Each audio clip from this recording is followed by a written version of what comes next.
Welcome everybody to another episode of Time Wasters. This should be episode 2. I'm not sure yet. I'm figuring it out. There's whatever. 2 numbers. It's 1. I can't and count. then there's 2. Yeah, but you know, I'm 1 and then 2. I got a lot of people chomping at the bit. Anyway, here is my second guest. His name is TapL. I know him as Harvey, but I will give him a couple of minutes here to kind of introduce himself and, you know, flex a little bit. Go on. All right, I have a channel on YouTube and Twitch. I'm a streamer. I'm a YouTuber. Me too. I make videos and I also stream, and I like doing it. That's what I do. Oh yeah, and also I play Minecraft like a lot. Which is your favorite to do? Of Minecraft or Twitch or YouTube? Yeah. Content wise, both, right now it's Twitch, but if we're talking about like overall like old time, it would be YouTube. You were on like a mad grind on YouTube for a long time, because people that don't know, which I'm sure most people don't, is like we've known each other for a good few years. I neither of us really know exactly when. I'd say it's 2017. Because I remember you. It's definitely like 5. I think 5 is a good measurement. I think 4, because I think okay, maybe actually 5. You're right. Because I remember it was the first. It doesn't matter. Yeah, it doesn't matter. Right. But I do remember like the first memory of your name being like on the screen, and it was from like someone. Really? I forget. I think it was maybe, I don't know. It was someone from the UHD community, that like added you and me in like a Snapchat group. Did I make them mad? I don't know. I don't remember. That's just where I remember you know from. Was? Oh my god! Wait, did it? It was Shadow Apples. Didn't he make like a Snapchat group that we were in? I think so. Yeah. And my god! It was with Cooper. I can't even remember. It was with Cooper. DFib, I think.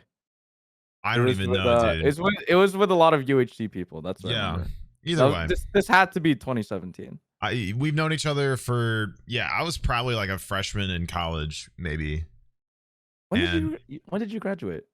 I graduated in 2019, so I'm old. You're old. I'm old. I'm turning 25 next month. It's fun, dude. It's funny because you thought that I was like we've known each other for like 10 years. I didn't think you were old. You said in my 10 years. No, in my head though, like UHC stuff is like 2 decades ago though, because like dude, I don't think I was like even a fetus. But life is so different. I mean, I was like 4. I mean, I was pissing my pants still probably at that age. I don't know. It just feels like that because that was such a different time of my life when I was like a sweaty, OG Minecraft PvP kid, and I was not good at the game, but then I started being like funny, and people just like added me to events because they were like, haha, funny guy. And then would you say is there any like essence of that left in you? No, I don't give a shit about Minecraft. Not a single ounce. No. Not a single ounce. I mean, you're just crime psychology man now. Maybe like recently at least. Yeah, maybe like the Minecraft events I go into kind of brings it back out, but also like at the same time I'm not like dead sweaty on them. Like I guess my experience seeps out, so like I can kind of throw my own weight around, but I don't think I don't care enough to really fully commit to it, I guess, anymore. Would you say you are not really a competitive like person? Oh no, I am. I very am. Just not Minecraft. No, I mean I played League for, I play League on and off now, but I played League like super sweaty competitively for 6 years or something. It was like kind of right in the middle of UHC, and it was part of the it wasn't the main reason I stopped playing UHC, but like my competitive flame kind of transferred. I mean, but we've played Valorant together as well, and I'm like true. I'm a little goblin when it comes to Valorant. I care a little too much sometimes. But it's just I don't know. Yeah, I've seen you do your plays. I've been, and I don't want to downplay Minecraft community people or the PvP people, whatever. Like if that's what you're passionate about, go for it. I was not, but I've also like, I don't know. There's like maybe 3 or 4 people you could name who got famous strictly because of their prowess in Minecraft PvP. Like, I don't even, because you've been around it as much as I have, and I don't, like, maybe Technoblade is the only person I can really think of that was like pretty much predominantly from them being good at PvP in Minecraft. I think Nestor's one of them. Maybe Nestor. Exostorio. But I mean, I think him and me, we have the similarity where we like had an audience, like a good amount of like people watching us from like our, you know, how we performed in the video game, because we were like competitive people. And then I think it shifted, like, well, when we changed our content more. Exactly. I'm like, nowadays I'm just like posting stuff just to, like, I don't know, make people laugh, just to like be a little bit more entertaining. And you know, I think it's not really like competitive. Like, the initial jolt was because of your PvP prowess, and then you kind of realized, I mean, I don't know, I don't want to speak for you, but I mean, clearly you thought more of the entertainment side than the I'm good at PvP and Minecraft side, you know? Oh yeah, definitely. There has been like a shift, like, in the last like few years, especially. I think one of the biggest factors for that is because I went full time. It's a big difference. I agree. Yeah, I mean, no, I've been doing this for pretty much 2 years. It changes your brain a lot. Mm-hmm. Like, just the thought process behind what needs to be done and in what way. Because, like, I'm not saying it's a bad thing. It's just like, when the financial strain is there, you get a little more tactical about the type of stuff you're pushing out, because you know there is a financial pressure to succeed in it. Yeah, it's like, it goes from like hobby, you know, it's like it goes from like hobby, and then you have to like take into consideration for like more different factors, like, you know, money, like living, you know. Exactly. And then you know, once you get into a job, then you're gonna see it differently. Then it just gets a little different, and it's not a bad thing. It's one of those good pressures, because like, if you don't throw pressure at yourself at all ever, you don't. I mean, you might not succeed in much at all, because you need a little bit of like pressure and anxiety to really motivate you to do something. But it's not a bad sort of nervousness. It's more like, you understand that there's a little bit at stake to actually do this well. So when your hobby becomes your job, there's like a weird connection between enjoyment and pressure. It's where, like, you know, I you know, obviously I'm gonna assume you love what you do, because I love what I do, and I love what I do. But it's fun. Like, this is a fun job. Like, I don't want to pretend like I'm like freaking out at every moment, but when the financial side of things melts into the hobby, stuff gets a little like, it feels different. It feels very different. I think it feels different because you have to balance. Yeah, you have to find like that sweet spot, because when it's the thing you do for fun, you know, you do, because, you know, this has been I'm going into a little past my second year of full-time content. And before that, it was, you know, I was in college. I was doing, back when I was doing UHC stuff, I was in high school / college, and I had like school to do and homework and parents telling me what to do. And my free time was the content. And now I try to find free time away from my content, because this is my job. Instead of it feel the same exact way. Yeah. And it's necessary. I mean, I talked about this with Fundy as well, where like, people who are creators have to like find time outside of the spotlight, because like it's hard to leave. It's hard to leave the spotlight, but it's awful on like your mental health if you don't. And you need to live your life. Like, I said it then too. Like, you just need to like exist away from your job. And my fiance is incredible about helping me with that as well. Where like, it's like you never. I mean, think about like it on a regular job. What if you just like went to work 5 hours a day every single day, like every day. You didn't have a weekend off. You never clocked out. It's just like, it just doesn't seem, it's not healthy. It's just not healthy to constantly go hard in the paint in the name of content. Yeah, I think it's interesting, right? It's like you're like making content or whatever, like that was like the previous life, and then you have to like now balance it along with like with other factors now. It's it's you kind gotta of find a way to just a make it weird work. situation. Yeah, Yeah. I think it's I think it's a trial by fire for a lot of people because you know, there's a lot of people who dream of full-time content creation, and I think that's amazing. I mean, that's what, you know, I was like 13 when I found out about content creators, and I was like, I'm doing this shit. But it's weird to get to the point, because then you can't prepare for that point, because this job is fluctuating. Can you elaborate on like not being prepared for it? It's just more like, it's hard to really realize all the stuff that comes into play, because when I committed to full-time content, I dropped out of my graduate school program. So I had just graduated college.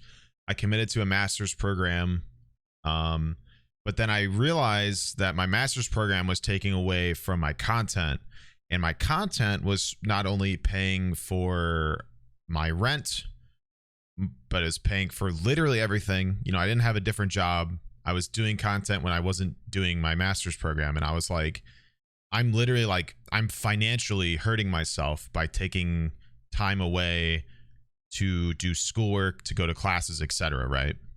I would miss, like, way back when Schlatt had the Tech server, like Tech Tuesdays. People really liked when we did Tech Tuesdays. I had a class the exact hour we would plan to record, so I would always be late to like something that was very popular and very big for my channel at the time. And I was like, I can't afford that. Like I couldn't afford it, because like I was missing out on opportunities to get a second degree that I didn't really feel like I needed at that point. But like I couldn't, I couldn't prepare for that moment until it hit me. You know, like I couldn't anticipate that. I mean, like I could, I guess, speculate, but to that feeling, you can't expect that feeling. It doesn't like come into your mind until it's there, or at least in my experience. Yeah, Brent, it's definitely like a new experience type deal. It's very interesting when you have to like balance, I guess, like going the education route versus like the YouTube route, because YouTube is not like you don't need to have a degree or an education to do this, right? To do a lot. I mean, like that's the problem too, is like I don't want to, you know, bash education, because I think my 4 years in undergrad in college was a very well spent time. I learned a lot, and I met a lot of people. Even my fiance I met during college, so like I can't be that mad. But I think there's a lot of social pressure to not only succeed in education, but to go to higher education in like college and even master's programs, in the implication that like that is how you have a career, when that's not necessarily true for everybody. I mean, like that could be true for 70% of the people out there, but that 30% is still a fat chunk of people that can do plenty of other things with their life and be way more satisfied and be way less in debt and way less stressed for something that unfortunately isn't even a guarantee, because we don't guarantee employment past college. Right. It's hard. I mean, yeah, I think people wanting to do content is amazing. I don't, and I think college is important. I think education is great. I think the value I got from education, I don't give enough credit. But I also spent 4 years in college, not using my degree pretty much at this point, which is sad. I personally, I mean, education is like, you know, a path, and I think it's not like, I don't think it's meant for everyone. You know, Did like you go to college at all? I never went to college. I went full time after high school, That's like a interesting. month after, or not even a month after, just straight up.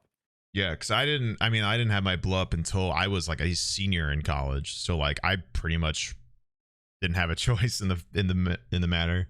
Um, but we trailed off away from the the YouTube versus Twitch thing because you said you enjoy Twitch now, but you know in general did way more YouTube because you were on like a massive tear on YouTube for months. And that I remember the copy pasta that kind of got memed on about you posting about like you studied the algorithm and you looked at Reddit and all that because and that spawned it's good. that Yeah, spawned from that's the you. dream one though. Yeah, You had like because you had like 4 or 5 videos in a row go to like #2 on trending or something like that if I remember right. this is the weird thing, right? I've been just checking like every time just to see if it actually goes trending. But I've checked every single video since January, and they've all been like trending for gaming. It's kind of weird. That's ridiculous. I don't know if I've ever had anything get close to that. I feel Yeah, like I think yeah. I feel like I have not gotten a single stroke of luck with YouTube. I mean, maybe when I posted the like 4 Among Us videos, but I saw where it was going and I was like, I'm not posting Among Us content for the rest of my life. I'm just not doing that. Yeah, But it's like it's interesting because I think the people that like I guess do consistently well on YouTube is the people that like I guess try to make a system of like content that they could just keep pushing out. right. Um and if you could just, as long as it's like a sort of topic that you could do. Let's take like manhunts for example. Yeah. Like manhunt is like a type of like content that Dream could do, right? And he could just keep posting them, He but does. he could always add like a twist. He could always like Yeah. add a twist, All he needs to do is right? add like a new little spice to it, and it's a new thing, and it goes crazy. I don't blame him. YouTube is like half of YouTube is like throwing. You ever heard of the term like throwing spaghetti at the wall?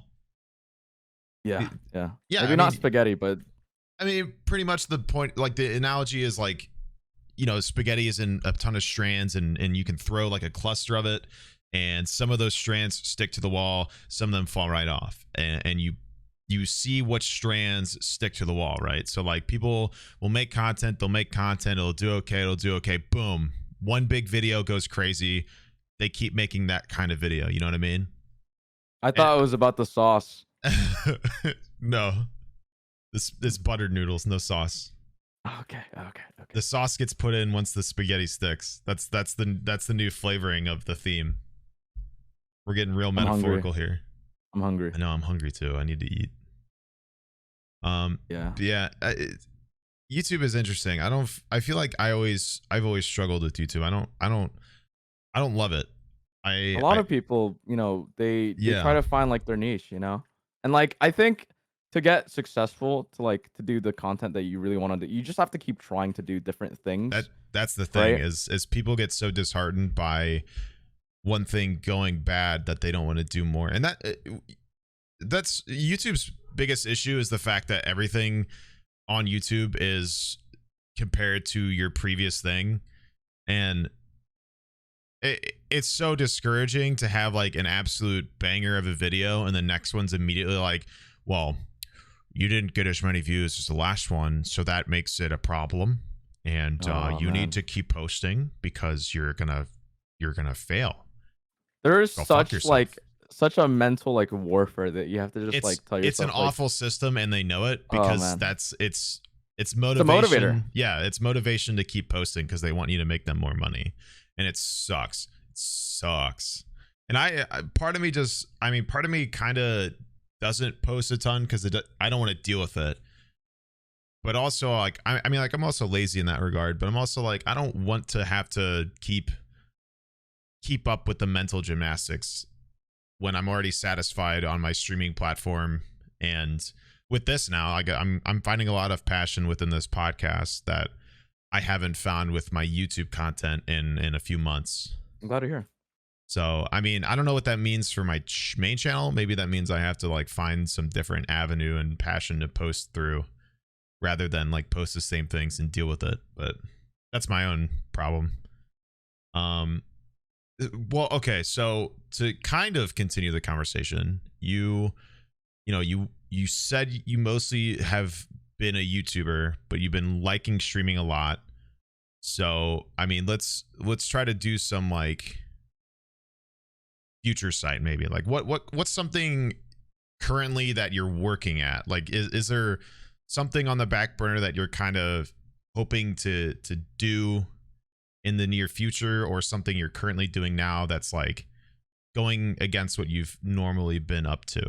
Yeah. So, oh, also, by the way, I apologize for not talking a lot. Like in the first, wait, what is it, 20 minutes already or I think you're something? fine. Don't worry about it. Okay. Yeah, I'd like to like. I think I should start talking about more about, I guess, me. No, that's Um, cool. I mean, it's yeah. we're tit for tat here, so Yeah. it's Tit for tat. Tit for tat. So yeah, I really want to like push a new type of content for the streams. Um, we should probably talk about like why I enjoy like Twitch yeah, a lot sure. more right now. If it It's clearly is it's about to very tie into interesting, it, so right? go for it. So right now, I see YouTube as like the job right now. So Yep. like that, because it's my main thing. So when I go do stuff on Twitch, when I stream, it just feels like how I You're having used to. fun. Yeah. Yeah. Like I don't like I don't really take the content seriously, and I'm just like doing whatever. Like I could be playing with friends, I could just be playing video games. It feels like that more raw feeling of what a lot of people initially like The spark. have. Yeah, that little spark. So I've been just kind of vibing on Twitch, and I just see YouTube as more of like a job because I have more of like a system or like a Boomer's mad. Keep talking. Keep talking. yeah. But yeah, I have like more of like a system slash approach to like making videos because I work with people, not just like me. When I stream, it's just me. I'm just doing whatever. When I'm doing YouTube, I'm like working with editors. I'm working with developers to like make the content because I have a standard that I want to like hit. It's a lot more brain power, and There's a lot more brain juice to use. Twitch, you can just hit the go live button and talk out of your ass for 4 hours and call it a day. Exactly. And honestly, it's like great like to have that, but also at the same time, sometimes I feel like if I'm gonna stream for like 5 hours and then I'm just kind of doing whatever instead of like pushing like the YouTube thing, then it's kind of I sometimes I feel a little unproductive. Yeah, that's the thing. God, dude, Yeah. Boomer is so. I apologize. Boomer is being a freak right now. Keep talking. Yeah, no worries. But yeah, so it just kind of goes back to like this balancing thing, like where you want to balance, I guess, like the content that you want to do versus like the content that you think could like work well. And it's like for me, I think I want to do something that is a little bit more like where it could work with an audience. Um, and I think that would be a little bit more like fulfilling for me. Like, I think that's part of for it to hit like one thing. I think that kind of ties back into the unpreparedness of doing full-time stuff, is like things feel like a chore that didn't, and other things feel like the original feeling of the like just content and enjoying it. And not in a bad way. It's hard not to feel like YouTube is that like workplace when in comparison, you can plan out streams and stuff. I have friends who get like lore streams, they plan out everything to a T, but there are way more people on Twitch that just hit the live button, stream for a few hours, they get some money, they call it a good day. Like I do that all the time. I don't plan streams. I plan like what I stream, but I kind of just I ramble, I banter off my chat. Some money's given altruistically at whatever value that day, and I'm like, that's a good day. It's a good day. That's what I enjoy. And YouTube is it's so generalized, and there's so many people out there, and there's so much at hand when it comes to the algorithm that like you have to put in so much brain power to figure out what's going to work. And then YouTube still might not give a shit.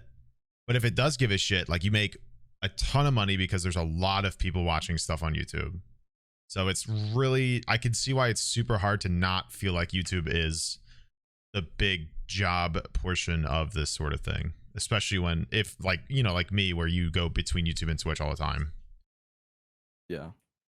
I also want to add that like I think it's a huge thing about making content online or just making content in general or having an audience in mind. I think you have to like balance between like, am I making the content for myself or am I making it for like, for the audience? Yeah. And I try personally to to have it both at the same time. You know what I mean? It's Where hard to find the that type balance of sometimes. it's very difficult to find that balance like consistently for a long term. You know?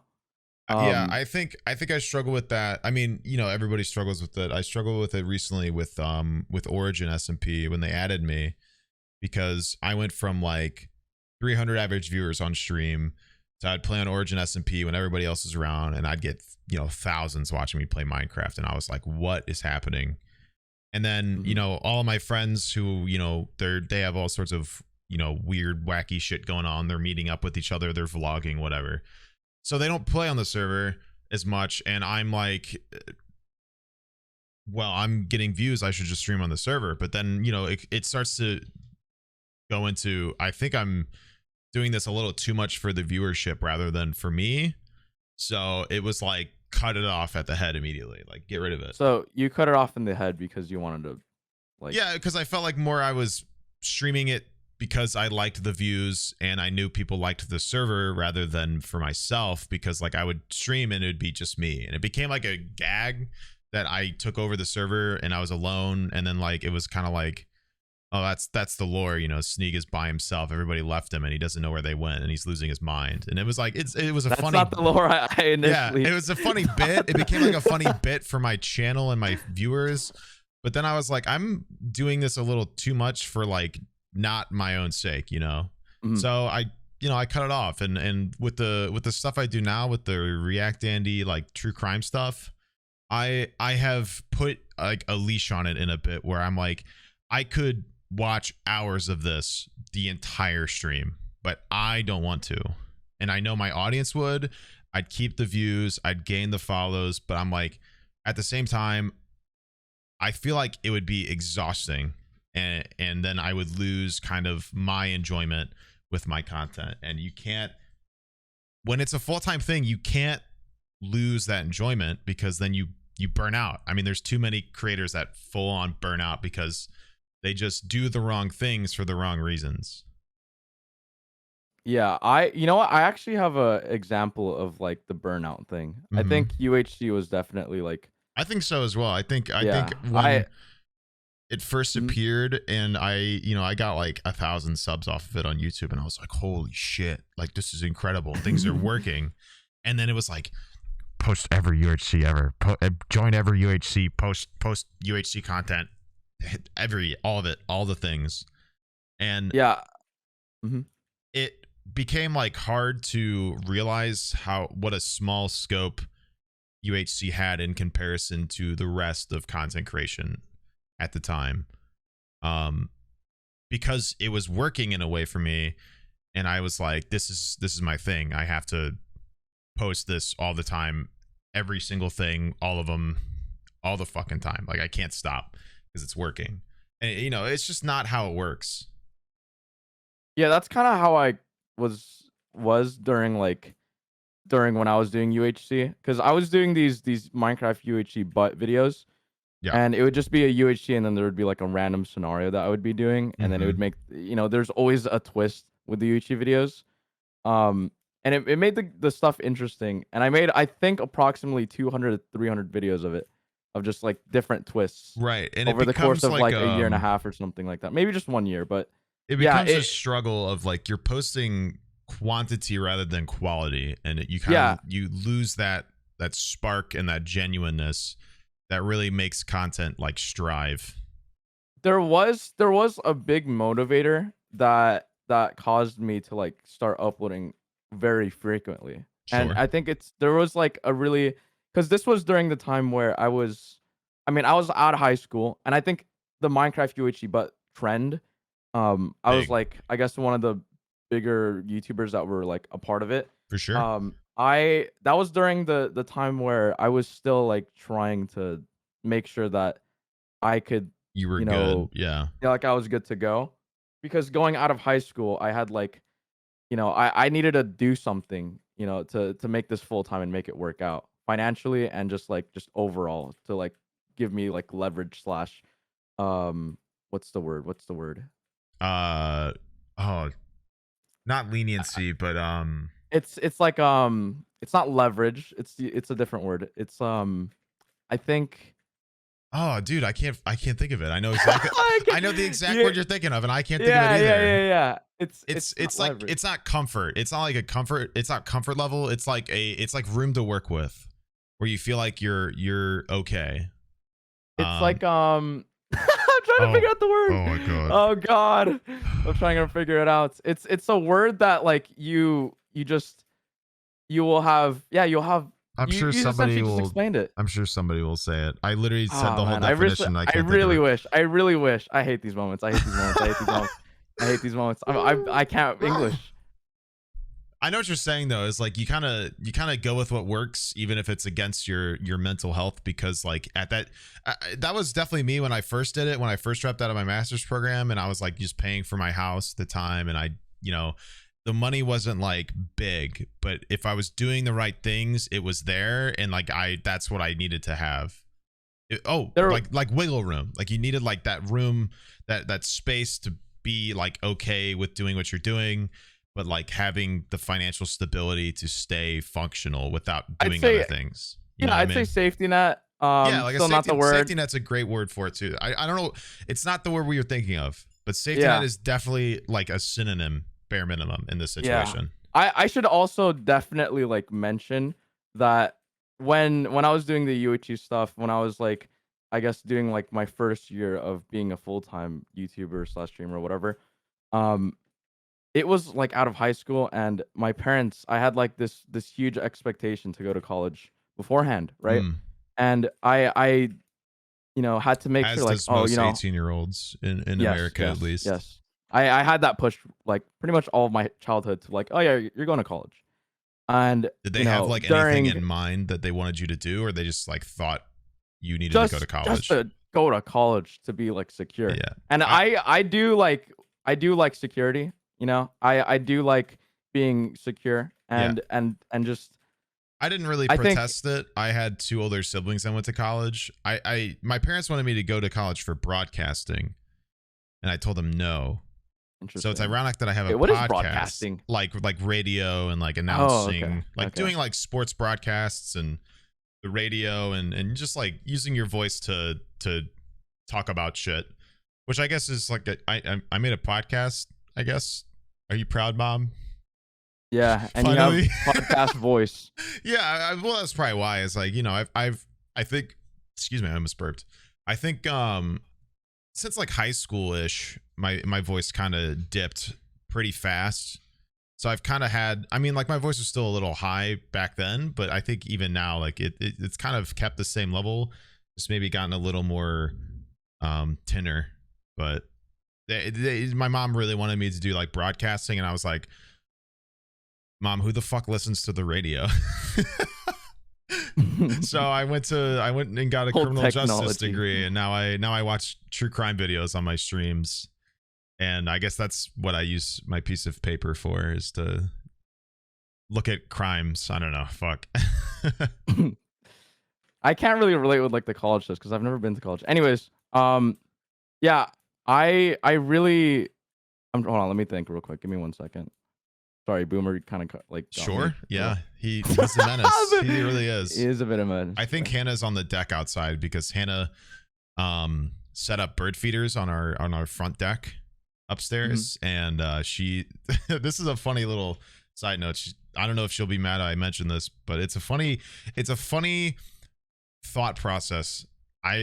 We talked about, this was like a month or 2 into us dating, and I was like, is there like stuff that you're really, hobby wise, that you're like super passionate about? She was like, I think when I retire, I want to get really into bird watching. And I was like, why do you want to like wait until you're retired to get into it? She was like, I want to like be able to savor it and like really enjoy it when I have time in my hands. And I was like, why don't you just like get into it now? I don't understand that thought process. I feel like anytime I'm like pushed to get into something, I'm like immediately trying to like find a way to dig into it.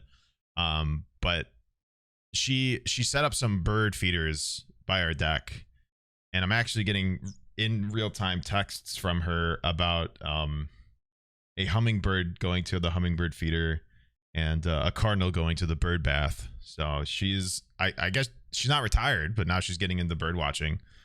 So I don't know. It's just a funny. I like the logic between that was really cute at the time. So she's out there and Boomer is inside, clearly upset that she's out there and birds are approaching because Boomer does not like anything being near our house. So that's why you're hearing his random squeaks and wails of terror. Okay. Yeah, Boomer. I remember when you were like not talking about, but when you mentioned on Twitter about Boomer for the first time. He's so cute. He's a little puppy, man. I had a memory come back on my Snapchat the other day of when he was. I have it's a really cute video of him as like a little puppy just like rolling around in a dog bed making sounds because he was just like mad that his tail existed. Super cute. Yeah, let's go back to the thingy. Absolutely. I forget what it was. I forget. We were talking about college. We were talking about you leaving expectations. Leaving high school, expectations. Okay, so yeah, there was this level of like pressure that motivated me to like grind out YouTube just a bit, at least for like, of course, just enough where I'd be like, I guess financially stable. You need something because you need to prove a little bit as well. Yeah, of course. I made sure to like relate. Yeah, I think one of the biggest like motivators was when I went to VidCon that like summer. I think it was summer. When I went to TwitchCon in 2019, like this was the month I dropped out of graduate school and I went to TwitchCon and I was like, I made the right call. Like truly, that was like such a validating experience, even as the small streamer at the time, because this was like mid SMP Live and everybody was excited and went to see us all. And we had like a whole corner of TwitchCon that everybody came to see us in. I signed a shoe, which I didn't even expect to happen. Nice. But it was such a validating thing. And it was like a week after I told my parents I was leaving graduate school. And because I had planned to go regardless, but it was such like this is exactly what you want to do and what you have been wanting to do. It was such a really, really validating experience for me. Yeah, there's a lot of like so VidCon, I was really like motivated because I was talking with a lot of creators, right? Mm-hmm. Did you go and actually get tickets, or did you go because people were gonna be near? I think I got tickets, but I didn't really take a lot of time being there. Dude, honestly, for most content creators, no one really goes to VidCon for like the actual convention. I don't know why that is either. People just like go to VidCon because they know I know why. People are going to VidCon, so people go near VidCon. And I'm like, why? Yeah, it's 100% that. It's like it's an excuse. If you go to VidCon to like get a ticket. Yeah, exactly. Just like do it when there's not a million people trying to find where you're at. Like, I don't know. No, you know what? No. Here, I'll actually, I think I have a reason for both of those things because I think people do that. People like make convention like meetups or whatever, or just like I guess have VidCon as like the main motivator to like meet up because there's gonna be a lot of fans and maybe there could be like opportunities to like do stuff with fans, like for example just meetups during VidCon. It's like it just lines up, right? And then the second thing is like yeah, no one really goes to the conventions because what is there to do? Like what watch, like I guess like when you go to VidCon there's just yeah, the majority of TwitchCon was spent at the convention. There was a lot of fun stuff to do. It was either Boomer, my god, dude, it was either the convention or like at our Airbnb. Yeah, there was a lot to do at TwitchCon, but I've never been to VidCon, so I don't have no idea. I'd say there's more stuff to do at TwitchCon versus VidCon, but when it comes to like these conventions, what you're there for is like the main two things is like the booths. So like all of the companies that like want to show their brand, like you could get free stuff. I remember going to VidCon and I got like 10 cans of Axe, even though I don't really like use Axe. That was cool. And then the other thing is like panels. So you could like see your favorite influencer / creator. But like as a content creator, like I don't I'm not as motivated to see Hank Green every year. You know what I mean?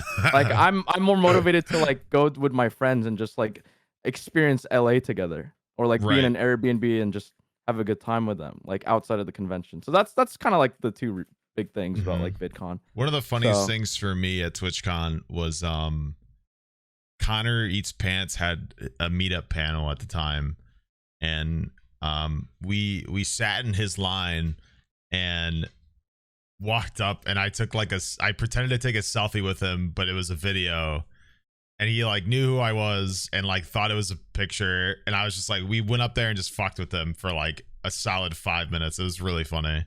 I think we did it with Wilbur as well, but I don't remember. I know Wilbur had a panel, but I think the line was too long. I can't remember. How, was this like 2 years ago? Yeah, this was 2019. Somehow it was 2 years ago. Panel. I don't know if. Yeah, I don't think TwitchCon's happening this year. They haven't said anything.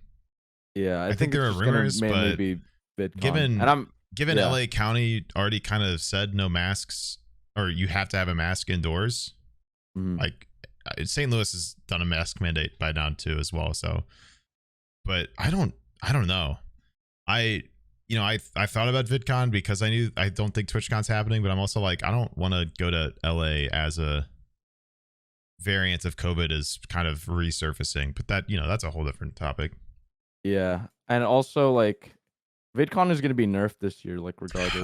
There's going to be a lot of EU people / UK people, just people outside the US. They're going to have like a hard time. It's going to be here, fun. I'm not jealous. I will watch from my house and be like, I'm glad I didn't spend money. I'm like not even an hour away from the convention center, so I'm like, I'm chilling. I'm just like, man, I'm not gonna see this British man sad, but that's fine. There's next year. Yeah, there's plenty of time for sure. Yeah. I would recommend TwitchCon the next time it's safe and happening, because TwitchCon was more fun at the actual venue, and it was a lot of fun. The Airbnb was fun. The convention was enjoyable. Very validating experience. Poggers. Yeah. So VidCon was definitely was a huge motivator for me to I guess switch up my content, because beforehand it was just I'm sorry, go ahead. Finish your point. Okay, so it was a huge motivator for me to upload a lot more frequently, because I was talking to a lot of other YouTubers, and we were talking about how the algorithm works at the time. And since I really wanted to be secure and just have that leverage that we were talking about earlier, I wanted to just have that established, and made sure I'll be down to do this for a bit and see how it goes and try it out. Try to figure out what's necessary. Yeah. I've never uploaded daily before, at least in years. I tried. It's exhausting. Yeah, I've never had editors before. Really I've never done any of that. So I'm really glad I went through that process of trying it out, and it seems like it worked. Like just uploading daily. How much you have at least 1 million on YouTube, if I remember right. How much do you have currently? Yeah, I think I surpassed 1 mil because of UHE or something. For sure. You were absolutely killing it with the gimmicks. Yeah, I think watch time was definitely a huge thing during I guess 2019-ish era. So I was it was definitely you should way probably more watch time. So I did. I remember watch time being a big thing, and that's why that's why my SMP live videos were 50 minutes long, because I knew the retention was the main thing. It wasn't the views, it was audience retention was the big hammering point. Oh yeah. There's a lot of other stuff like AVD and all that other stuff, but yeah, during that time I think the meta was just to upload a lot, and I tried it. I'm glad I tried it, and it seemed to work out. GG. Yeah, I think that was a huge shift of my content, because beforehand I was just doing YouTube as a hobby, and I was uploading literally not even once a week, every few weeks, And I would edit the video myself, and it would be like a shortish video, maybe like 10 minutes long, and it would just be like, I don't know, like a funny moments thing. But Right. I wanted to like try something new. I wanted to like, do something that would like work with me, work with the interests that I have, like, which was like PvP slash like, UHC at the time. And I wanted to be secure, so all of that just like matched with the content that I made, which was the Minecraft UHC. But now, Sometimes unfortunately, things just work for however long, and you just keep going until you can't. yeah, I unfortunately, it didn't last forever because there's many different Yeah. factors, such as like I was getting targeted, stream sniped because I did it on stream. I like I mean, recorded and streamed at the same time. yeah, and I know you, and I know a few other UHC people, and it's like I can't imagine recording for like hours and getting like 20 minutes of good footage. Like, Oh yeah, there would be. I would say there would be like I would do that like 3 times. Be like, I'm done with this shit. Like, that's awful.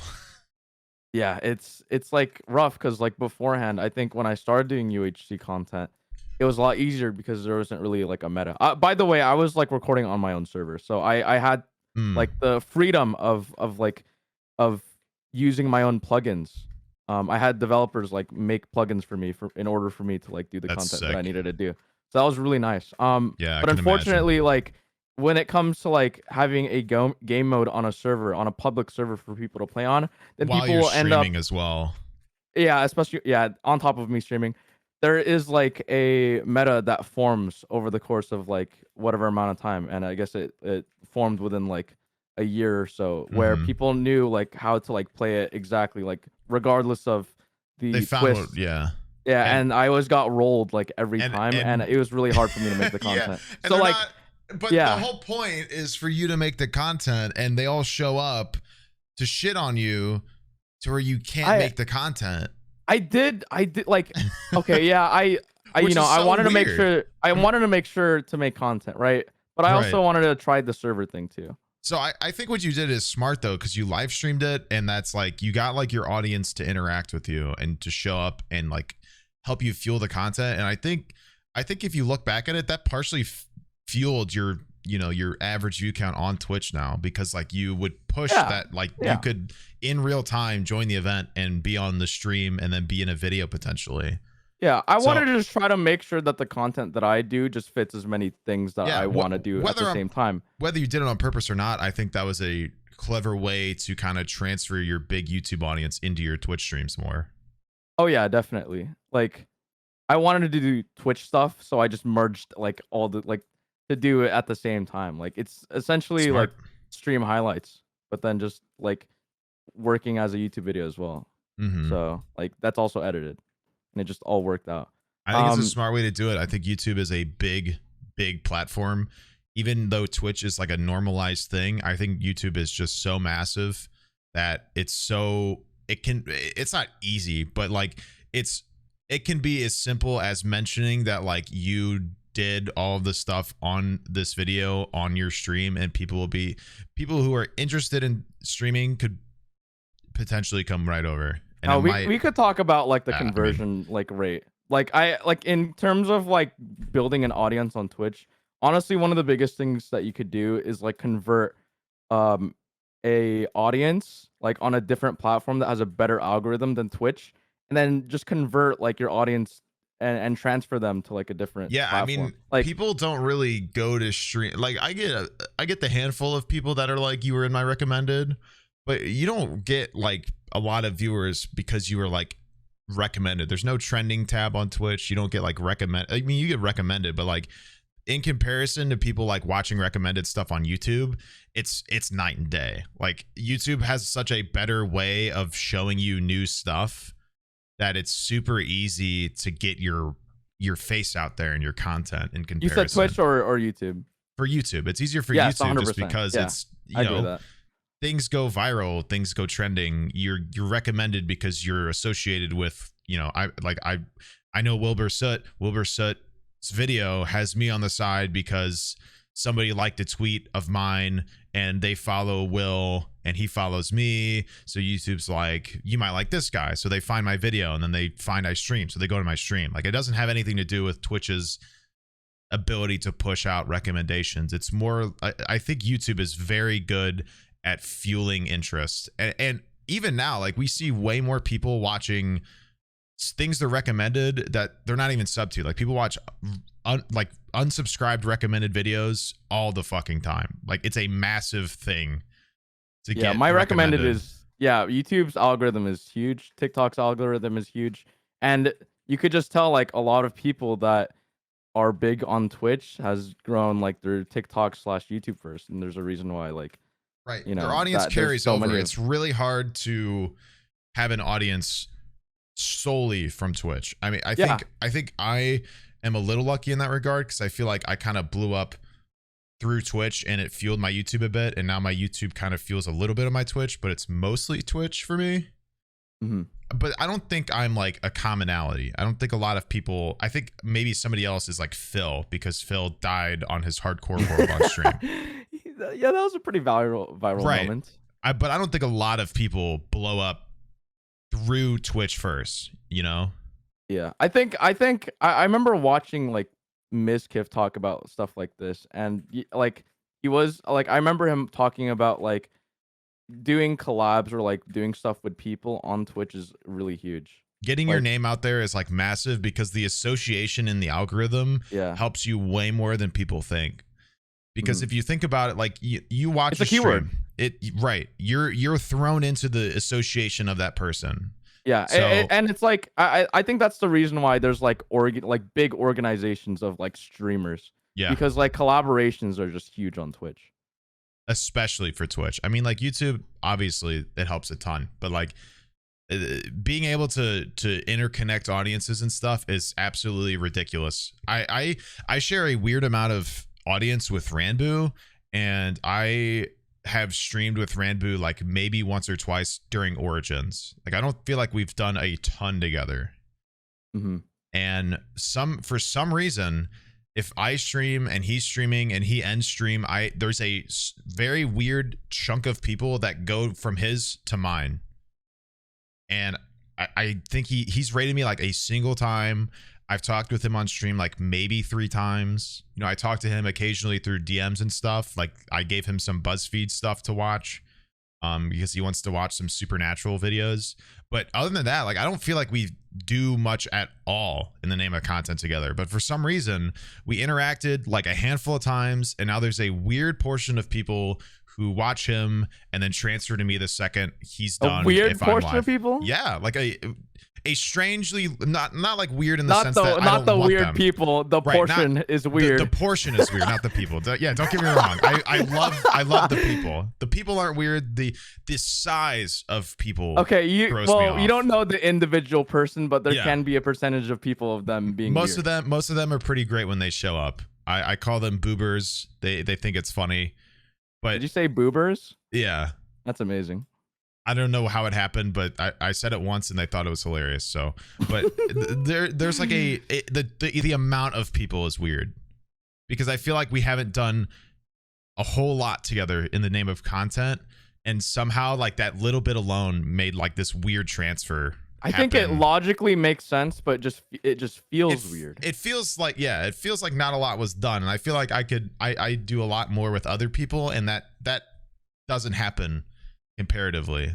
It's just a funny little thing that has happened to me in that experience. Yeah. So, but I have a curiosity because I don't have a million subs on YouTube, right? Maybe someday, but I don't have a gold YouTube plaque. Do you have your YouTube plaque? Oh yeah, it's sitting in the back of my. Did it feel better when you got the 1,000,000 plaque or the 100K plaque? 100K, 100%, 100K. Okay. By miles. I feel like it's going to be different for anybody I ask who has both. But if I think about it logically, I remember. I mean, I got my 100K plaque a couple months ago, and that was like the 100K plaque was such like a goal as a kid. I was like, I want a YouTube plaque. Like it sits in my backdrop on my stream.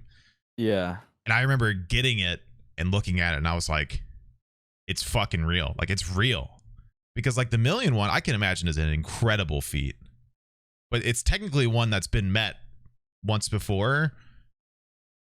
And I feel like it's not I feel like it's not like it's not validating, because 1 million subs is a big fucking deal. Yeah. But to get to the first step and feel, I mean, that's a big fucking step. I think a lot of YouTubers have mentioned before that 100 or 0 to 100K is a lot like harder, way harder to get to 100K to 1 million. I feel, that's just the truth. I've been meaning to ask. I'm gonna try to ask as many people who I talk to who have, you know, 100K. The gold plaque. Yeah, the gold plaque. Yeah, I don't know. I forgot to ask Fundy. I'm kind of beating myself up about it, but I'm sure I'll just ask him. DM him on Twitter right now. I'm sure I'll just ask him. But yeah, I'm assuming that most of it's going to be people saying 100K for that exact reason. Is it feels like that's way more of like an incredible, like you're starting out and it's happening kind of deal. Yeah, it's like it's right there. It's like that's a plaque. It's right there. And then like you've already felt validation. Like it's like physically there. You feel like it's like, you know, you've worked like so hard and you've right? felt the ability to succeed for so long, and then after all this time you get like a physical representation of everything you've worked towards, and it's just the beginning. Yeah, you get that first feeling of physical representation, and you've already had that with the 100K. So to see it like with the 1 mil, it's not that different. I mean, it's gold. It is gold, and it has dents, by the way. Dents? They like, it's like scuffed. So like what? Mine has like everybody's dents. Or is yours is just not everybody's, but I'd assume that a lot more than you think. So like mine has dents. It has like this dent like in the corner of like the play button. What? And I talked to them like through support, like, guys, there's a dent in this one. And they're like, yeah, there's usually like some imperfection about it, and we can't really do anything what about the fuck? They were just like, suck it up. Yeah, suck it up. You got a dent in your gold plaque. That's ridiculous. It's like, it's whatever, because at the, you know, it's just you know, the 1 mil plaque, and that's not kind of fucked up. It's not as like cool as like the 100. So it's whatever. Like I don't really care. I sound like I'm coping right now. I'm fine. It's fine. My big achievement. They just tarnished it. That's kind of funny. It's kind of funny, dude. God. Yeah. That's why you gotta take a picture of it really far away so you won't see it. Let's retract a bit. So we're like I think we've gone on a tangent like a lot today. Welcome to a podcast, dude. Yeah. So like we went from like TwitchCon for like 5 minutes and came back. Like, yeah. So how about when you left high school, when did you figure out like when you wanted to not go to college and you were really gonna lean into the content? I think it was mainly did you have like an oh shit moment like I did when I was like losing opportunity with the Tech It Tuesday stuff? I don't think it was like I think it was like a slower burn type deal. Mm-hmm. I think it was more of like, I kind of like, the more I went into senior year, the more people were talking about college, more people talking about graduating, what to do next in their life. It's, you know, it's just that pivotal, I can't even speak. Like that pivot of a moment, right? Yeah. That you want to like, you felt like a change is going to occur. Like, yeah, like the crossroads, it's coming soon. Yeah. And there's a lot of talk about that, you know, during senior year, because everyone's like, well, that's trying to graduating high school is a crossroad, because that's you know, I mean, it literally is a crossroad. So yeah, you know, there's quite that. And yeah, it was mainly senior year that like I was like, you know, I could honestly try to do this college or not college thing. You want to know something fun? This is a small little off topic. I hung out with a friend of mine from high school, like one of the few people from high school I still talk to. He's such a nice dude. But he mentioned to me, because he talks to a few other people, one of them asked if he was going to our like high school reunion, because the 5th year was supposed to be like last year. It got delayed, so this is like the 6th, but technically 5-year anniversary. Whatever. They have to like pay money to go to the high school reunion. I was like, absolutely not. I'm not paying money to go like flex in front of people I don't talk to anymore. Like it's just such a random funny thought that I remembered. You're paying for this high school like prom. Yeah, like why? You're gonna pay to like talk to people you don't ever talk to, and then be like, oh yeah, my life's together, I promise. Then you go and cook ramen for the 20th time. I'm only 20, dude, but I really wonder like if I'm actually gonna go to a reunion. I don't know if I am. I don't. The older I get, the less I want to as well. So I wonder how like what should I really I just think it's kind of sad that people actually like are paying to go to mine. I'm like, are you kidding me? Like, why? Yeah, something feels a little off there. That's weird. That's just weird to me. Exactly. I think that's so odd. I don't know, dude. Yeah. When you, if you don't mind sharing, when you asked or when you figured this out, and obviously you had to tell your parents at some point, was there like a ton of pushback about it, or? So I think a lot of my parents saying like no to it, because initially they were like no, right, and I was like, you know, like I could do this, and they're like no, and they just kept saying no, and there was a lot of no moments, but in reality it was more of them showing that they were worried about my security.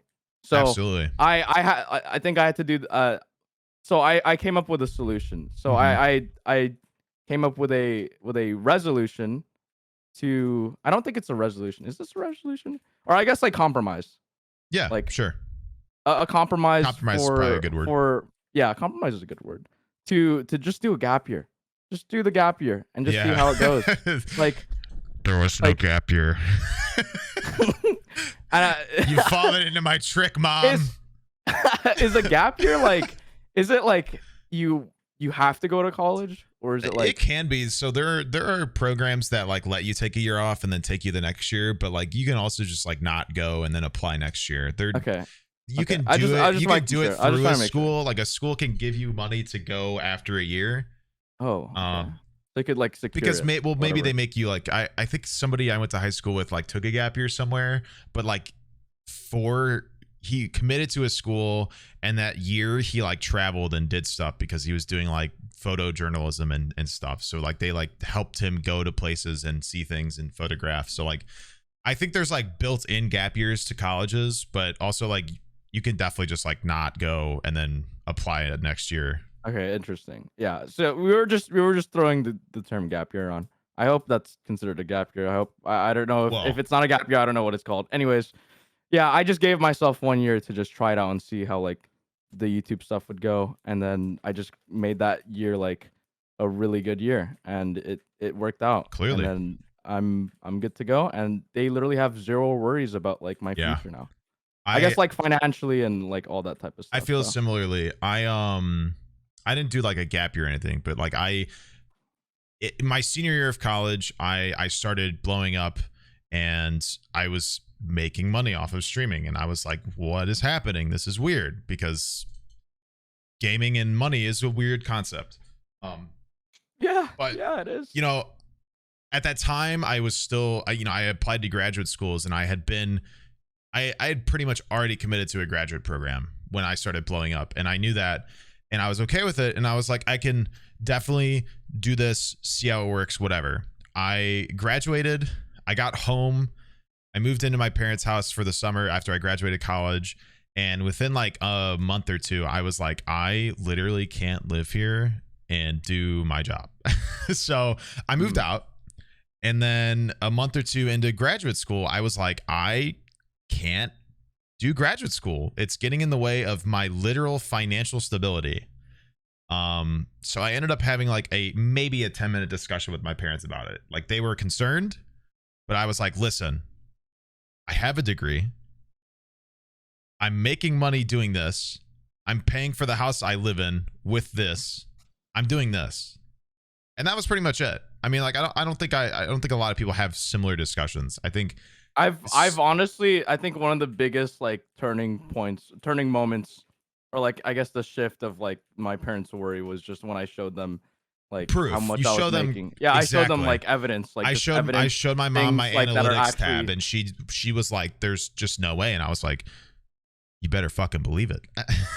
Yeah, like I gave them concrete things to look for or look at. I think that's a weird kind of advice to give to anybody striving to convince their parents or concerned individuals. You don't necessarily need to do that. Like what I did I don't think that's necessary. You kind of just like flex on them a little bit. Like, look, I mean, I was making money doing something else that wasn't the graduate school they wanted me to stay in, and I was like, if it's them being concerned about money, then if you show them the money, then it's like, oh, I'm not concerned because that was the thing I was concerned about earlier. I feel like most of the time it's just parents being concerned about their child's future, and a lot of that, it's hard. I mean, it'll probably get better within, you know, the next few decades, you know, with people like us getting older and understanding that this is a very acceptable concept to do, because like, you know, my 60-year-old mom doesn't even barely uses her phone. Like, she doesn't fucking know what the hell Twitch is. She doesn't know how streaming works. I mean, she does now better,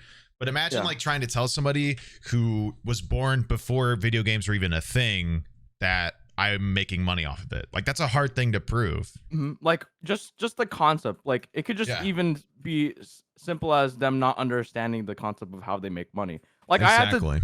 I had to teach my parents how AdSense worked, or like how like ads equals money for me, and they just, you know, like it sounds like just this weird technology to them. But like, I had to just, you know, explain it to them. Not even just one time, but multiple times, and eventually they got it, and then now they understand how it works. You gotta find a way to kind of close that distance of ignorance towards content creation. I think is the best advice I can give. I think maybe flex on them a bit.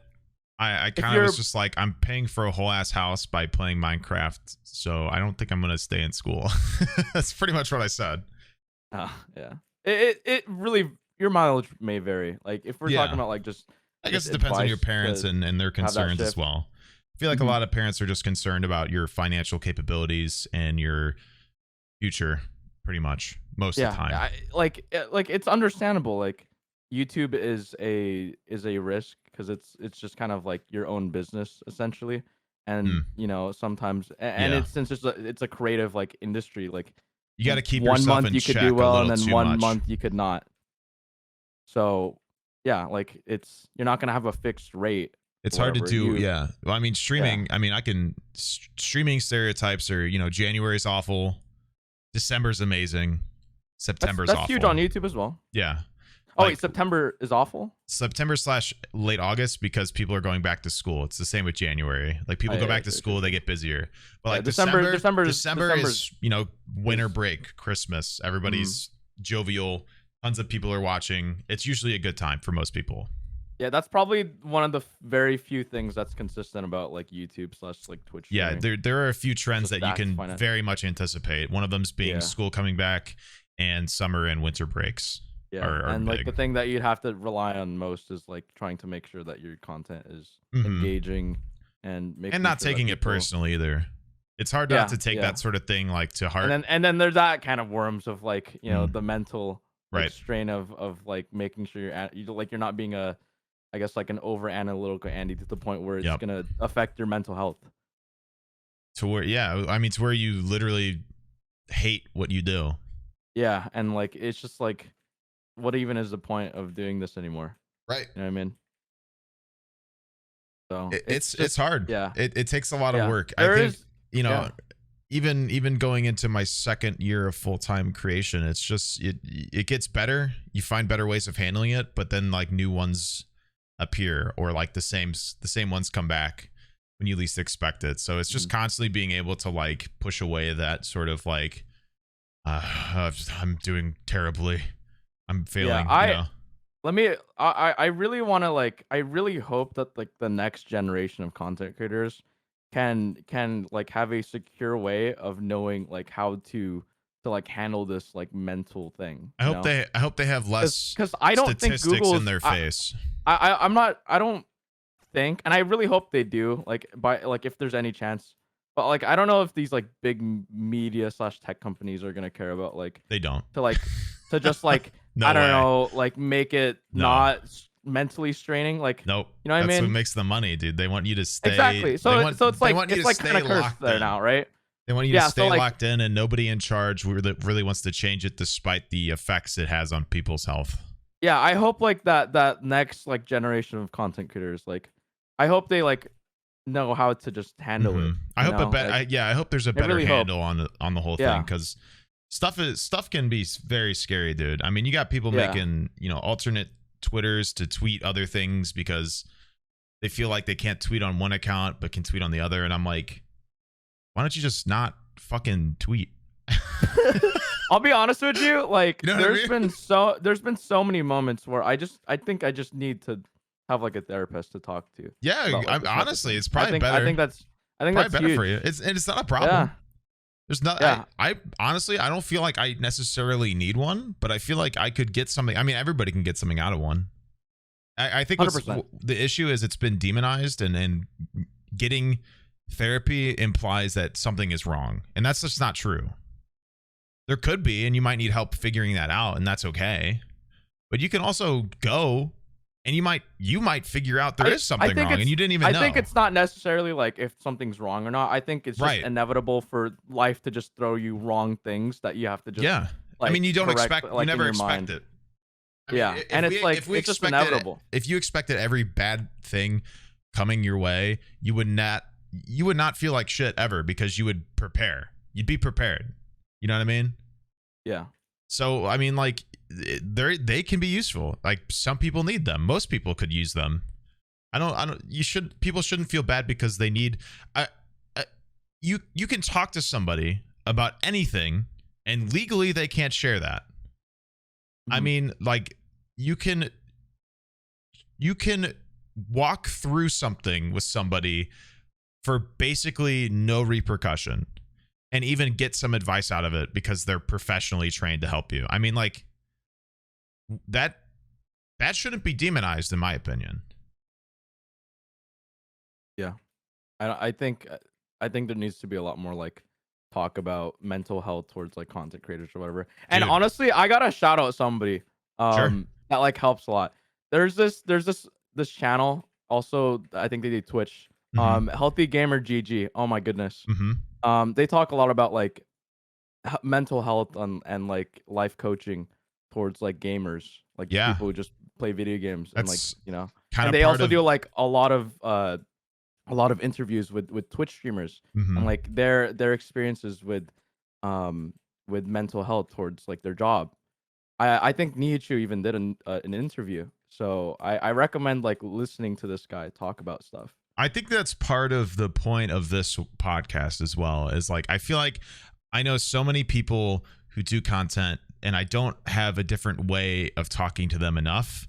And I also feel like not enough creators are willing to open up about the back room kind of stuff to content. I think more content creators are. It's just like they don't have like a place to do it. They don't have a place to do it. Exactly. Like I don't feel as comfortable as talking about my mental health on like a tweet or like a tweet longer. I don't think it's a good place to really do it either. In my personal opinion, like I don't think that's a good place to like. That's not like a good medium. You know what I mean? No. For me to have my outlet.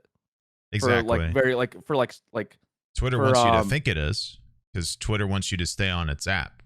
Yeah. And I don't mean Twitter as in like the people on Twitter. I mean like Twitter as in like the company wants you to stay on that. Right. So yeah, I don't think it's like a good place to like, I don't know, talk about I think it's stuff. To an extent there is, but you could only go so far, right? Exactly. Like for example, like I could do a tweet longer and like write something, right? Yeah. You know, I could do that. What does that do? What does that do though? However, well, I mean, I could go so far with it, right? Exactly. If I like, you know, talked about, I guess, like, let's say my mental health on Twitch, like on a stream, I could do a lot more with that. I think it's just, in my opinion, I'd prefer to do it on like a different place. And I think like on a podcast here, it's just a little bit more appropriate. It's pretty easy to open candidly on something with such little pressure to it, because we're not, you know, this isn't live stream. There's no camera. You're not recording your face. People aren't watching this in real time. They're watching it eventually. Big shout out. But like, there's not as much pressure to like entertain in the moment. And it's way easier to kind of just like speak freely and kind of figure stuff out as the conversation moves along. Yeah. Because I am a huge, and there's tons of distractions to streaming too. Yeah. I mean, that's another big issue, is like streaming. You have the chat to bounce off of. You have stream alerts. If most streamers have alerts pop up, and you got like plenty of other random stimuli to pay attention to, and it's really hard to like get these thoughts out there in a cohesive manner in comparison to something like me and you just one-on-one conversing about it.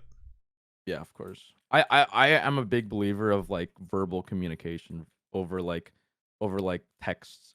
Like me too. I think it's important for this to be like sort of communicated with an audience as well, because like I'll go into a stream very much planning to go like the distance, like 6-8 hours. I'm feeling it, but like 3-4 hours in, I'm like, I feel like shit. I don't know why, and I'll apologize. But most of the time they don't care, and they appreciate that I'm like willing to just be like, I'm not feeling up for it as much as I thought. I think way too many. Excuse me. I think way too many creators are way too afraid to be way.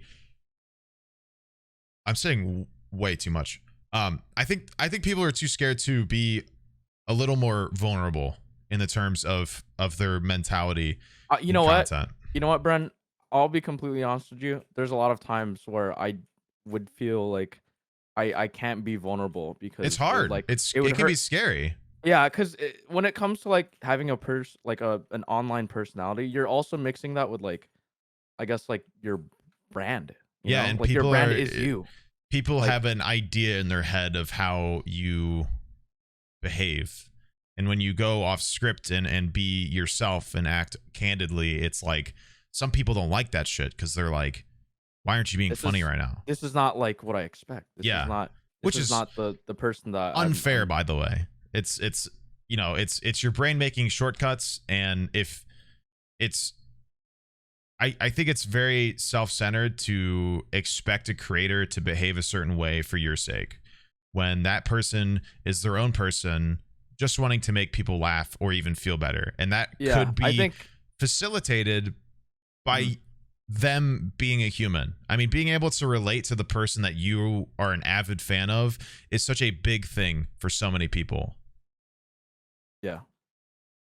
And I don't think people are outspoken enough about that. I think there needs to be.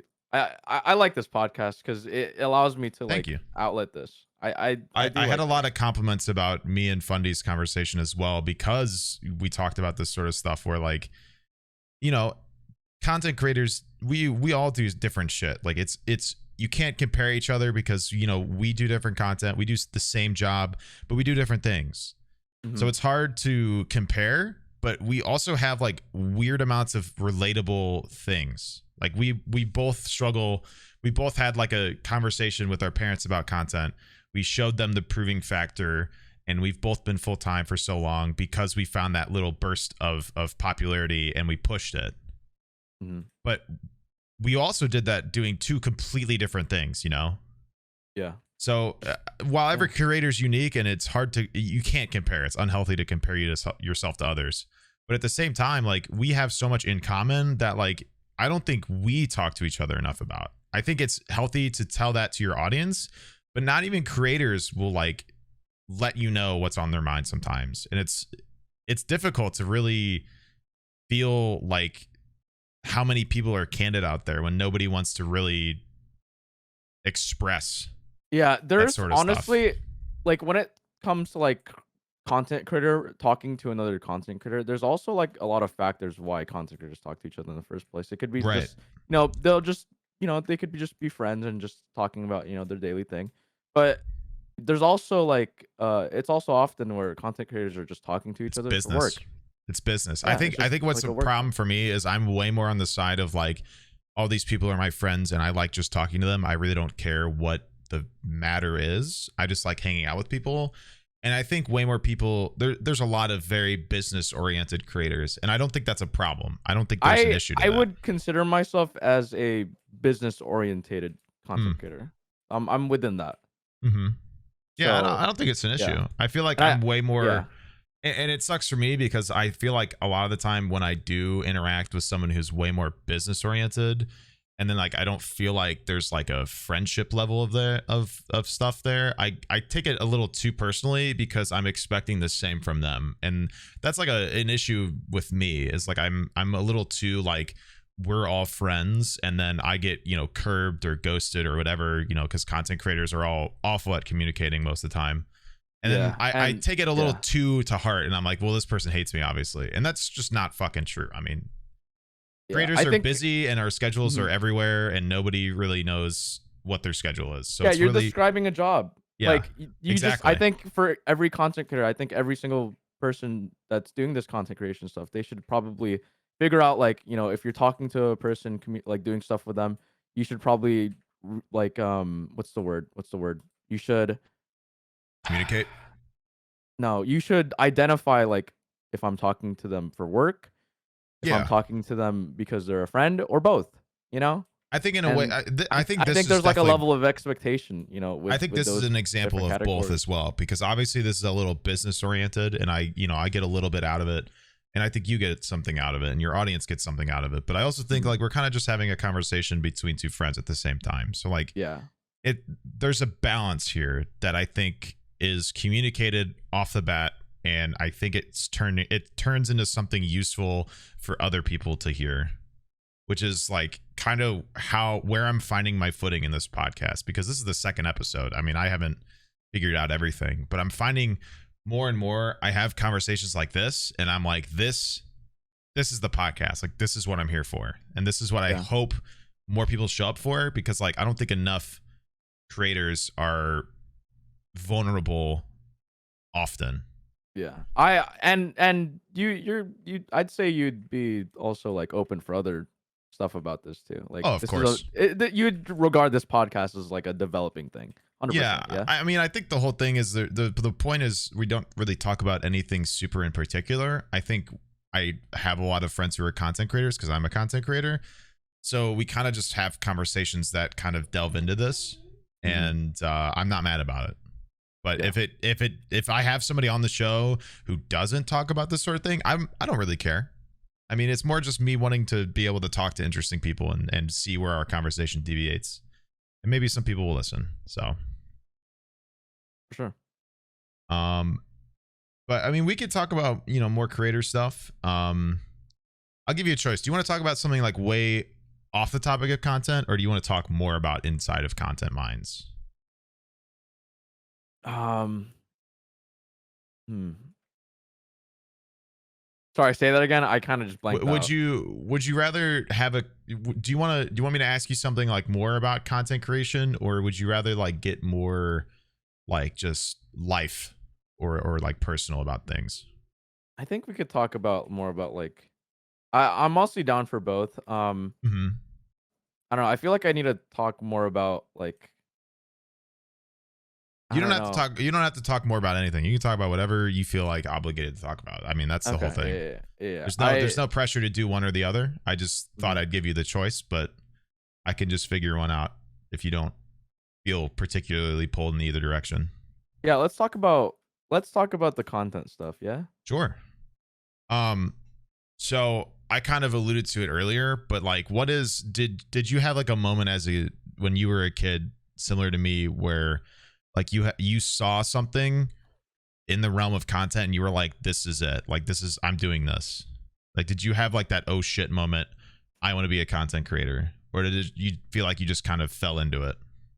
I honestly have 2 big influences. Sure, go ahead. I've been watching YouTube since, like, The beginning, 2007. dude. Yeah, definitely. Yeah, and I was, Same. like, what, 4 or 5, but I was using my sister's computer. Anyways, and I now used to I'm gonna steal my talk about dad's. my influences that are not during that era. Um, so I think one huge one was Vanoss because Mm-hmm. he I think was a YouTuber that pushed like a different type of content from like I don't know like normal let's plays because he had more like high like He went way more more into higher highlight reels and like compilations and stuff than like yeah and it was more episode like edited one. Yeah, yeah it was way more edited and it was a lot more definitely a different style for like that time, because the time was yeah definitely like let's plays. 100% yeah and I saw that like as a very unique thing and I always looked forward to like seeing every single upload especially during like his GTA 5 stuff Right. and his Black Ops 2 stuff as well. And that kind of reflected towards my content during, I guess, my high school. or when I was doing stuff during high school, for my content, because a lot of it was just, editor Andy. I was just always editing, Mm-hmm. and putting a lot of effort into every single video by making it highly edited. As you should. I mean, like, not highly edited, but I feel like more people should really make sure a video is something they sit down and they're like, this is great. Yeah, I think that goes yeah. back into that quality versus quantity argument where I feel like too many people just push things out because they want to get them out there, because they want to be relevant, they want to get views, they want to get seen. And I'm like, you should do that, but you should also make sure what you're putting out there is like the best that you feel like you could possibly do at the same time.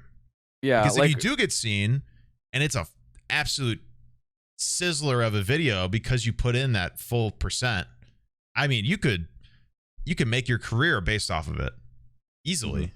Mm-hmm. Yeah, I had like a big influence over like just making sure the content was good just at that base, because I would see a lot of like people. I think I was around like a few thousand subs, maybe even less.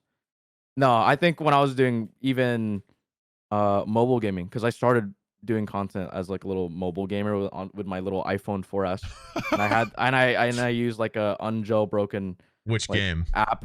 I would do Pixel Gun 3D, and then I would edit like the same thing on the same phone. Yeah, I even like I think I even had a few Skywars videos and UHC videos, like how times have changed. Yeah, like I edited it on my phone. Like I would record on OBS on my little like old laptop, and then I would like import it through iTunes to like edit the video on my iPhone, because I didn't know how to use Vegas Pro. I remember using Movie Maker back originally. Yeah. Anyways, yeah, I was like huge on editing, and I oh gosh, I'm like on a tangent now. I kind of forgot what I was saying earlier. We were talking about influences, and you mentioned Vanos because he kind of cut against the grain of Let's Plays because of how edited his stuff used to be. Oh yeah. For a time that wasn't a commonality either. Right. For okay, people, for people that were somehow, this is a scary thought, but some people are too young to even know this era of YouTube. There was an era, the beginning of YouTube, there was Let's Plays. I mean, it was like, you have people like Game Grumps, you have people like Oni Plays. They do this now, but in a more large, it used to be like 10 to 20 minutes of a recording that was like 4 hours long, and you would just, from 20 minutes, you would just cut it, do the next 20 minutes, cut it, and that would be episode 1, 2, 3, 4, 5, 6, 7, 8, 9, etc. And that would be how you would form it on YouTube as well.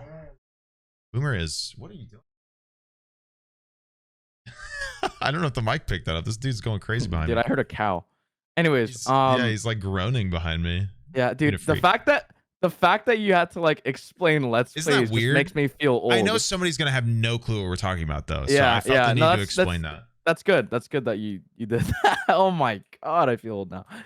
I shouldn't feel this old. Anyways, yeah, I remember like when I was editing like these little mobile gaming videos, I was like only like a few hundred subs, and the people that were around the same like level of, I guess, audience that also had a few hundred, they like had these horribly like edited videos, and I was like, dude, I could see exactly what I need to like to not do. Like I could see it. Like I'm gonna try to not do that. And then it like pushed me to like make really good highly edited videos.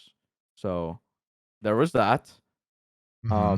You mentioned his second influence. Was that the people posting their shit videos or somebody else? Not that.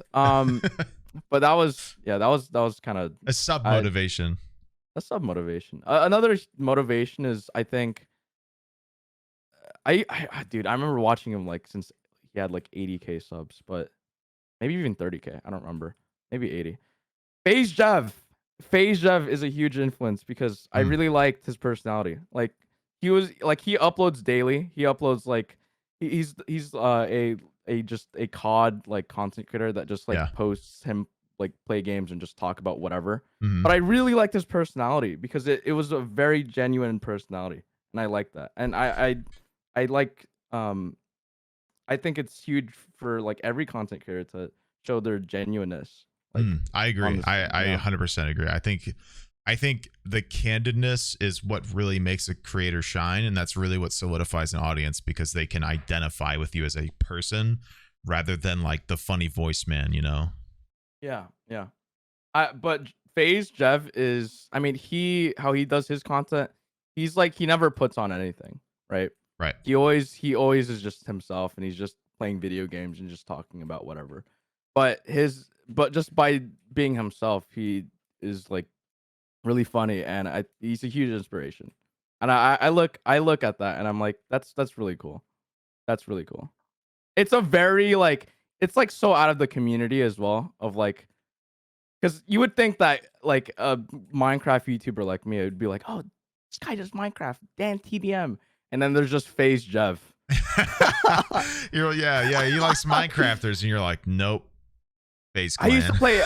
play. I played like when I was like 12. I grinded Black Ops. Oh, of 1. course. Yeah, Modern So Warfare I was a 2. COD kid before MC. Which is your ideal COD? Black Ops 1, Okay, and then Modern Warfare 3, for and sure. then BO2. I'm a big Black Ops 1 guy too. Black Ops 1 Yeah. was so fun. Yeah. Ballistic Such a good knife, Tomahawk, And then World at War as well. So good. World at World War at was War. great. I had World at War on the Wii, dude. Oh my god. You used to be able to aim with like the Wii at the sensor pad. It was the most scuffed thing ever, but I loved it.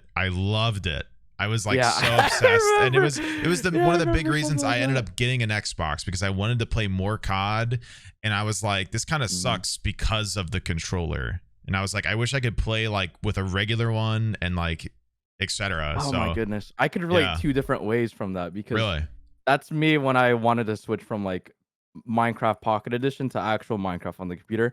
And then the other way is because I used to play World at War on the DS. There was a DS version that I would play with my friends. Like we would like connect. I remember like with a wire with my friends, we would like do co-op zombies on the DS. I had no clue there was a DS version. That's amazing. It was so cursed. It was so cursed, but that's how we had to play COD like at that's that time. Unbelievable. It was really cursed, but something I just thought of that could be a fun little conversation, and this can be like our little wrapping point. I feel like I'm taking your time for too long, but no worries. You know, we're talking about influences and stuff, and this makes me think of a screenshot that I saw of Ranboo talking about you, and this is like pre his blow up, and he's talking about how he hopes to collab with you one day, and he did recently in the most recent MCC.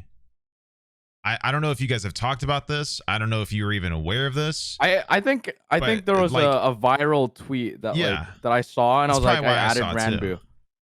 But like, because we were talking about influences for you, but how does it feel to influence somebody with such? I mean, like you can't deny Ranboo's reach. I mean, he is a large creator for obvious reasons, and he seems like, I mean, he's such a sweet guy at the same time. And I feel like there's a lot of genuineness within him.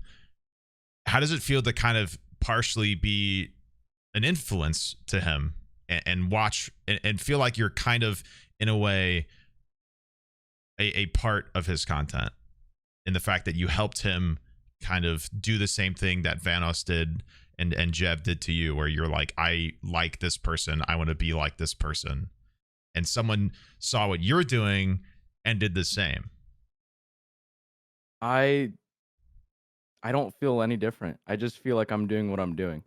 You know, I feel like I'm just.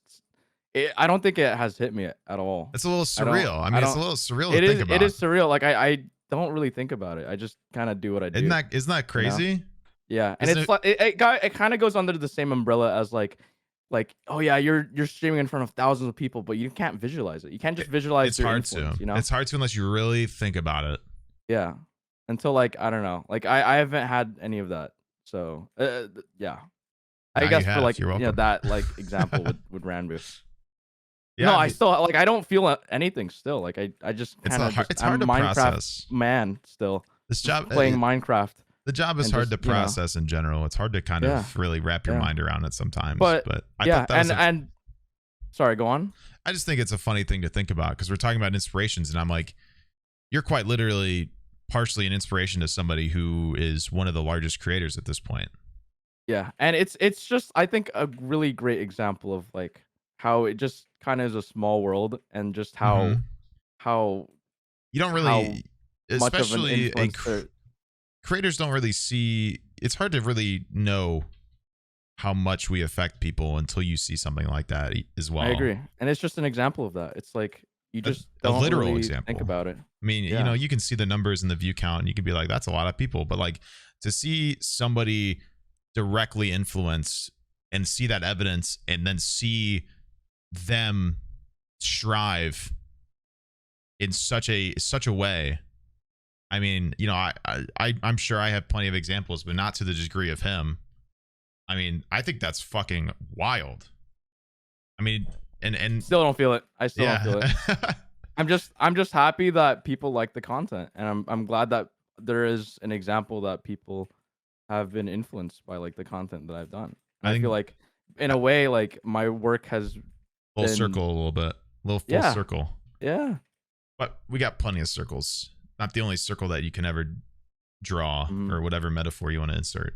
I think that's a pretty cool circle though. 100%. And I think this was a pretty cool episode. I think we talked about plenty of really good stuff. I don't know about you. I enjoyed it. I feel like there's a lot more for me to talk about though. Like have me on for another episode if you want to. Like I'm down. Of course, you can join. You can join whenever I need more people, and we can figure out other things to talk about. Yeah, absolutely. for a future episode. For sure. Yeah. Now your audience has another thing to look forward to. Absolutely, dude. Well, I will give you a couple of seconds here to shout out whatever social media you want to shout out for anybody who doesn't shout follow. Out. Yeah. Shout out to Sneeg. Follow him. Well, that was my job. I'm just gonna do that. Follow him and follow Ranboo and follow Vanoss and Dev. Be selfish. Do your own thing. Come on. Okay. I like Minecraft. Please follow me. Thank you. That's it. What's your name on Minecraft stuff? Legal name? No. Your channel. Who am I? All right, whatever, dude. I also make content. I mean, you're probably here maybe because of me, but you might be here because of Harvey. So my name's Sneeg. It's Sneegsnag on most things, if not everything. So TikTok, Twitch, YouTube, all the things. So you can follow me. I stream most days. I post on YouTube when I feel like it, and I post this podcast. I'm planning on every week. I don't know. Well, I guess we'll see. I have a lineup of guests, so maybe. I'm kind of figuring it out. So make sure you follow the podcasts on whatever the fuck you're listening to it on, and give it a rating or whatever the hell you're supposed to do if you liked it, or maybe throw me a tweet saying what you enjoyed about it. But that's all I got. I appreciate your time once again, Harvey. I think I appreciate you contributing to the openness of the podcast. I think this is an ideal that I really have strived towards, and within the first 2 episodes I've found myself finding it pretty seamlessly. So I appreciate it a lot. Thanks, man. All right. Thanks for inviting me. It was fun. Not a problem. Bye, guys. Bye.